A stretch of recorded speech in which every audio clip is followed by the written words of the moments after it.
joining us now with reaction. The author of the brand new book. It's out today. It's called Treason. Former Speaker of the House, Fox News contributor Newt Gingrich. All right, here's what's amazing about this to me. Number one, you see the dark arts of politics that the Clintons played against Obama. That's now revealed in WikiLeaks. And on top of that, you got this collusion, full collusion with the media. They're an extension of Clinton. Then it's also the State Department. They're tipping off Clinton. The Justice Department is tipping off Clinton. The White House is helping Clinton with the email server scandal. And why? Because Obama, who said he learned about the emails like we did from the press, actually was emailing the private email. What do you make of all this? And the media, by the way, all they want to talk about is some new woman that made an allegation this late in the game against Donald Trump. Well, look, I think you have to see the whole thing as the same thing. You have so much corruption underway now that, you know, you get $1 million check from a dictatorship in the Middle East as a birthday gift for Bill Clinton. Well, in a healthy society, that'd be considered bribery.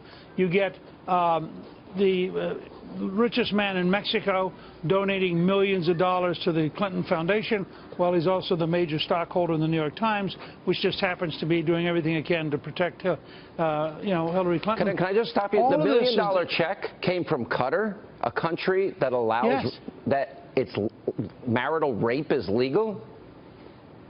Well, it's also a country which Hillary herself had said was helping support and sustain ISIS. Yep. I mean, one of the things, WikiLeaks, there's so much material there that it's going to take a while for it to sink in. But WikiLeaks actually is going to presently give us an entirely new understanding of how sick and how dishonest and how corrupt the left is, and all of its mechanisms, the news media, the bureaucracy, the campaign. And at the center of it are the Clintons, and Hillary Clinton is the most corrupt candidate ever to run for president of the United States. And you're now seeing detail after detail after detail that it's beyond any reasonable question of the depth of their corruption and what they would bring into the White House. If you look at how the $10 billion was supposed to go to help the Haitians after the last earthquake, and what do we have happen? Yeah. You suddenly had friends of Bill, who came to not people who knew Haiti, not people who had particular skills, but friends of Bill, people who had donated, suddenly got special State Department treatment.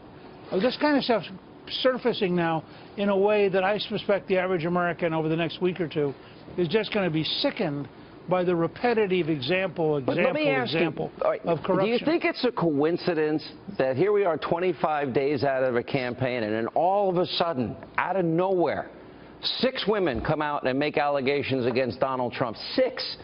And do you think it's coincidental it's happening right in the middle of a massive document dump that implicates the Clintons?